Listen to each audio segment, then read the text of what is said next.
Assalamualaikum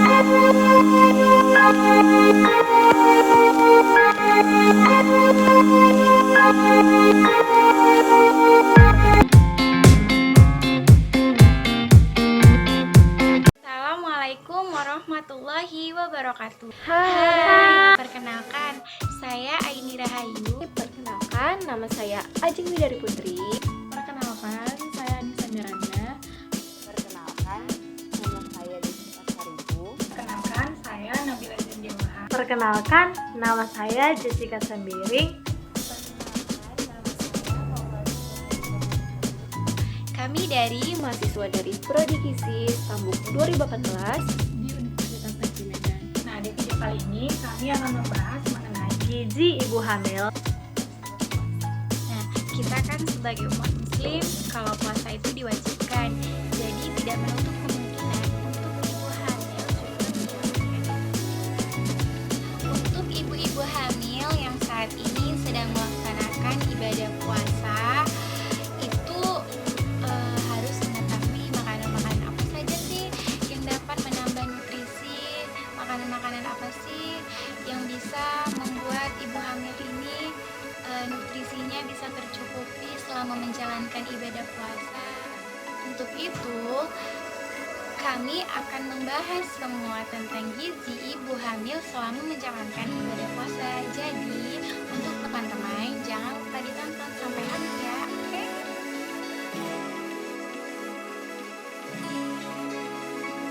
Yang pertama, di sini saya akan membahas tentang kehamilan. Apa sih kehamilan itu? Nah, kehamilan merupakan peristiwa yang terjadi pada perempuan atau pada wanita. Biasanya, kehamilan itu dimulai dari proses fertilisasi sampai dengan si ibu melahirkan. Kehamilan itu terjadi selama 37 sampai 40 minggu dari mulai akhir menstruasi. Kehamilan itu sendiri ada 3 trimester, yang pertama trimester 1, trimester 2, dan trimester 3. Pada proses kehamilan, tentunya wanita yang sedang hamil akan mengalami perubahan seperti perubahan berat badan, kemudian perubahan hormon, dan perubahan metabolisme. Nah, jadi selama proses kehamilan akan terjadi perpindahan zat gizi dari si ibu ke si janin melalui plasenta.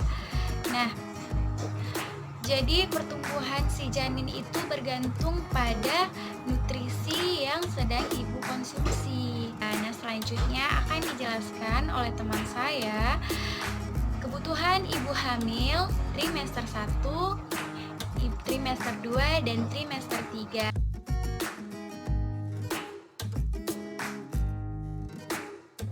Pada video ini saya akan membahas mengenai kebutuhan nutrisi ibu hamil pada trimester pertama. Trimester pertama dihitung sejak 1 hingga 12 minggu pada saat masa kehamilan. Nah, kebutuhan gizi untuk ibu hamil setiap harinya ditambah sesuai dengan usia kehamilan. Hal ini dikarenakan adanya perkembangan dan juga pertumbuhan pada janin. Dan juga di trimester pertama ini, energi dibutuhkan sebesar 180 kal atau setara dengan 1 buah biskuit besar berukuran 10 gram, protein sebesar 20 gram setara dengan 1 butir telur ayam rebus berukuran 55 gram, lemak sebesar 6 gram setara dengan susu sapi segar 1/2 gelas sebesar 100 gram, dan karbohidrat sebesar 25 gram. Pada trimester 1 terjadi pertambahan jumlah sel dan pembentukan organ. Proses ini perlu didukung dengan asupan zat gizi terutama protein, asam folat, asam lemak tak jenuh, vitamin, zinc, yodium, dan juga protein. Meskipun pertumbuhan janin belum pesat di dalam trimester 1 ini, namun semua zat gizi yang dibutuhkan harus dicukupi sesuai dengan persiapan untuk pertumbuhan yang lebih cepat pada trimester selanjutnya. Kemudian akan dilanjutkan oleh teman saya.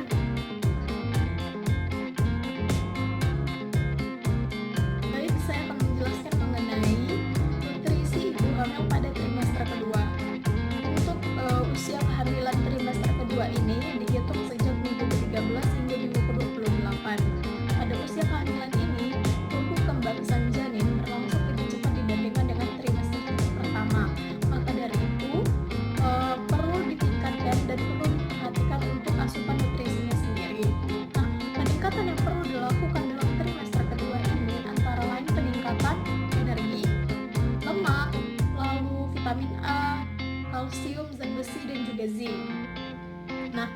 Kenapa perlu ditingkatkan? Untuk energi sendiri itu diperlukan untuk tumbuh kembang janin, plasenta dan juga jaringan ibu. Seiring dengan bertambahnya kegiatan metabolisme di dalam tubuh ibu, maka diperlukan juga pertambahan energi pada tubuh ibu. Ibu juga memerlukan pertambahan lemak, di mana pertambahan ini tidak dilakukan atau tidak melebihi dari 30% kebutuhan total energi sang ibu. Di mana pertambahan ini berfungsi sebagai melengkapi kebutuhan energi sang ibu guna mempertahankan penambahan berat badannya. Selanjutnya vitamin A. Kenapa ibu hamil perlu peningkatan asupan vitamin A? Karena vitamin A berperan dalam peningkatan lapisan sel mukosa, lalu juga ia berperan sebagai stabilitas membran sel saraf dan juga sel reproduksi. Tidak hanya itu, vitamin A juga berperan dalam pembentukan tulang dan juga kerangka janin.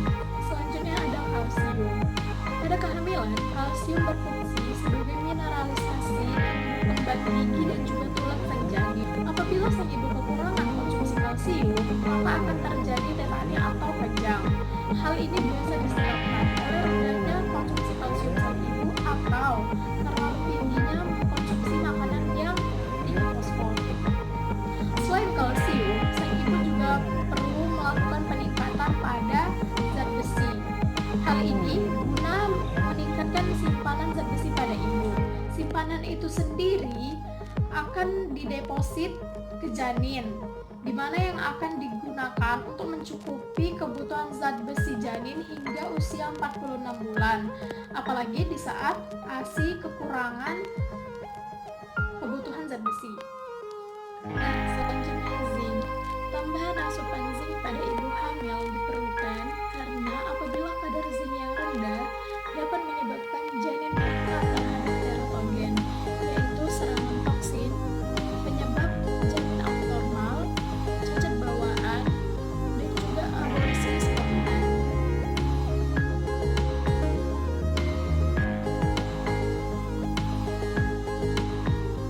Nah, trimester ketiga itu sendiri dimulai dari masa kehamilan dari bulan ke-7 sampai kepada bulan ke-9 atau kelahiran. Pemenuhan gizi pada trimester ketiga tidak berbeda jauh dengan trimester kedua, karena pada trimester ini merupakan fase penyempurnaan dari organ-organ tubuhnya. Fase ini merupakan fase yang cukup penting karena fase ini akan mempengaruhi kepada berat badan bayi yang akan lahir.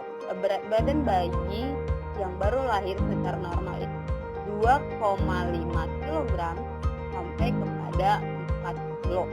Jika kurang dari 2,5 kg, maka bayi disebut sebagai BBLR. Itu asupan gizi pada ibu hamil trimester ketiga itu sangat-sangat diperhatikan. Itu harus sangat-sangat diperhatikan. Sama seperti yang saya bilang sebelumnya, penambahan gizi pada ibu hamil trimester ketiga tidak jauh berbeda dengan trimester kedua, seperti peningkatan energi sekitar 300 kilokalori, kemudian peningkatan protein sekitar 20 gram, lalu ada peningkatan lemak 10 gram dan peningkatan karbohidrat 40 gram. Perlu diperhatikan di sini adalah asupan mikronutrien lainnya seperti zat besi dan asam folat serta B6. Di mana zat besi ini memang sangat-sangat diperlukan ketika ibu sedang masa kehamilan. Ketika ibu hamil mengalami anemia, terutama pada trimester ketiga, itu akan mengakibatkan terjadinya risiko pada kematian ibu dan anak atau meningkatkan ASI dan asma. Sehingga kebutuhan zat besi ini harus sangat-sangat diperhatikan. Jadi tetap memenuhi zat besi. Yang kedua adalah kebutuhan dari asam folat. Nah, yang perlu diperhatikan juga ketika kita sedang hamil, terutama di trimester ketiga, itu merupakan proses peningkatan berat badan yang sangat meningkat. Selama masa kehamilan trimester ketiga ini harus diperhatikan juga pada pemenuhan asupannya. Jangan terlalu berlebihan dan jangan terlalu sedikit. karena pada trimester ini akan terjadi peningkatan berat badan yang lebih signifikan daripada fase sebelumnya, sehingga kenaikan berat badan yang berlebihan menyebabkan dorongan pada obesitas kehamilan. Ada gejala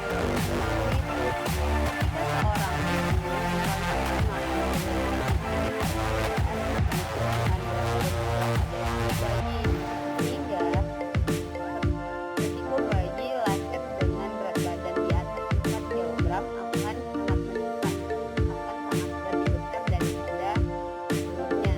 So, itu tadi penjelasan dari saya mengenai gizi yang dibutuhkan selama kehamilan trimester ketiga. Ingat ibu hamil, ketika kita sedang trimester ketiga akan tetap mengkonsumsi makanan-makanan dari gizi seimbang, makan makanan beragam, kemudian pemenuhan dari zat besi sendiri dan asam folat serta beberapa lainnya. Dan jangan lupa untuk beraktivitas dan melakukan pergerakan sehingga terhindar dari obesitas pada kehamilan.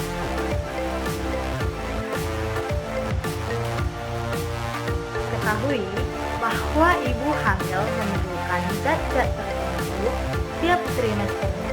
Misalnya pada asam folat. Asam folat memiliki peranan penting yaitu dalam hal pencegahan terjadinya spina bifida atau cacat lahir pada tulang belakang si bayi dan anencefali atau cacat lahir pada bagian otak si bayi. Nah, ini sangat berbahaya bagi perkembangan selanjutnya pada kehamilan si ibu. Dari hasil survei mengatakan bahwa kebutuhan asam folat untuk ibu hamil dan usia subur sebanyak 400 mikrogram per harinya atau sama dengan 2 gelas susu. Namun pada ibu hamil kekurangan asam folat menyebabkan anemia, sehingga ibu bisa lelah, letih, lesu, dan pucat. Adapun sumber makanan yang mengandung asam folat adalah hati ayam, brokoli, hati sapi, jeruk, bayam, roti dan susu juga mengandung asam folat yang tinggi sebab susu dan tepung terigu telah difortifikasi mengandung asam folat. Nah, selanjutnya ada zat besi.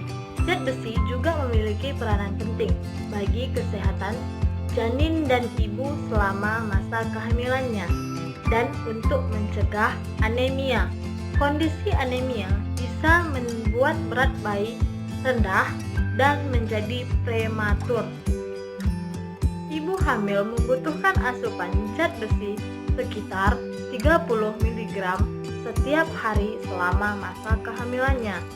Dan adapun sumber makanan yang mengandung zat besi yaitu daging sapi, udang, telur, bayam, kacang hijau, stroberi, dan semangka.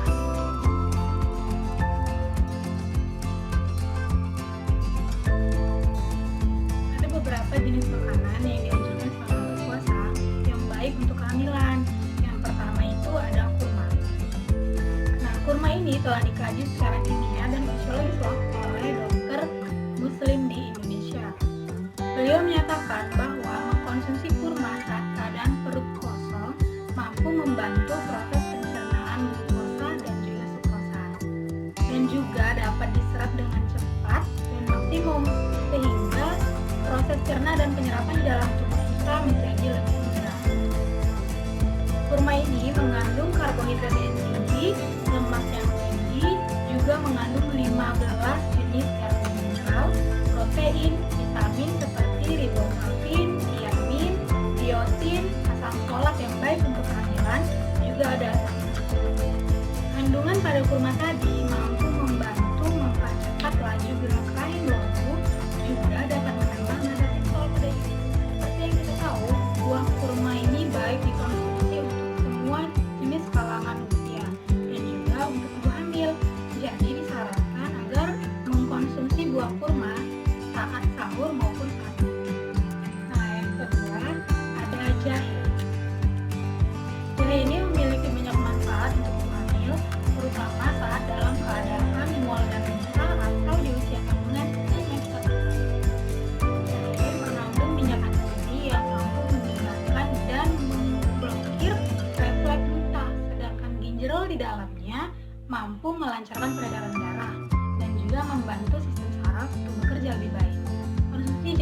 bagi ibu hamil saat dalam keadaan puasa baik untuk mengontrol rasa mual muntah. Namun dianjurkan untuk mengkonsumsi jahe atau air jahe pada saat setelah berbuka atau di malam hari sembari mendinginkan tubuh ya. Yang ketiga yaitu mengkonsumsi pangan sumber vitamin B12, diantaranya ikan dan juga telur. Vitamin B12 ini sangat penting untuk kehamilan karena membantu pembentukan DNA dan sel darah bagi calon bayi. Vitamin B12 juga bermanfaat dalam menjaga kesehatan.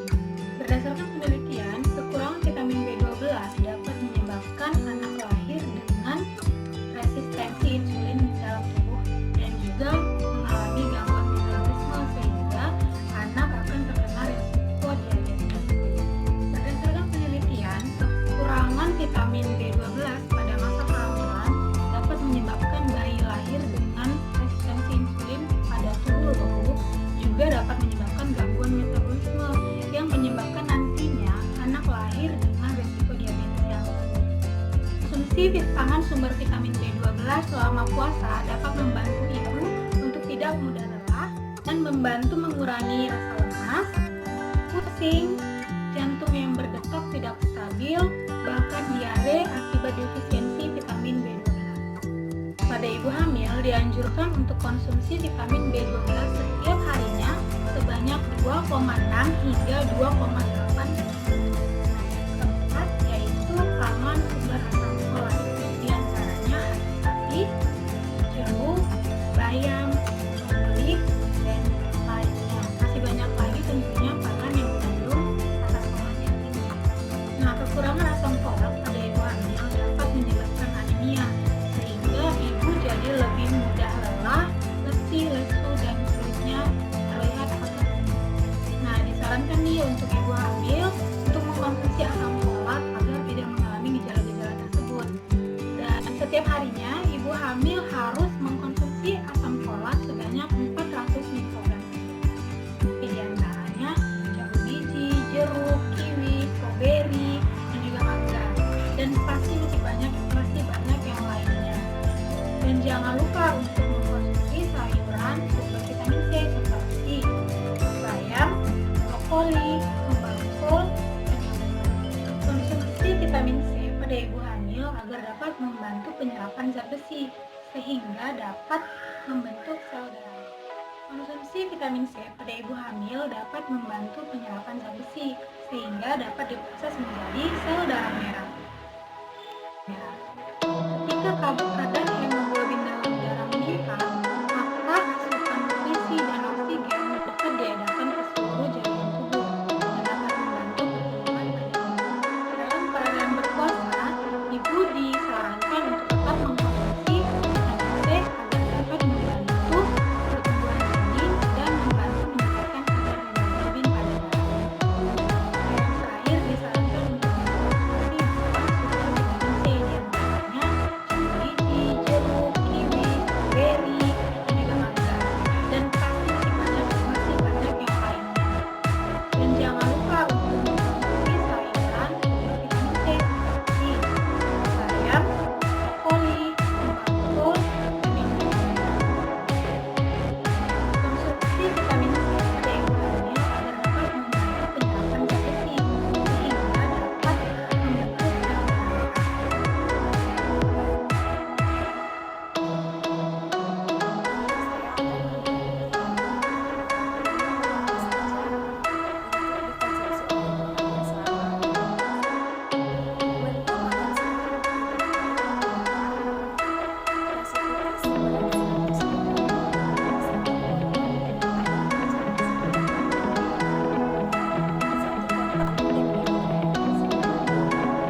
gelas susu. Dan berdasarkan menu yang sudah saya sebutkan tadi,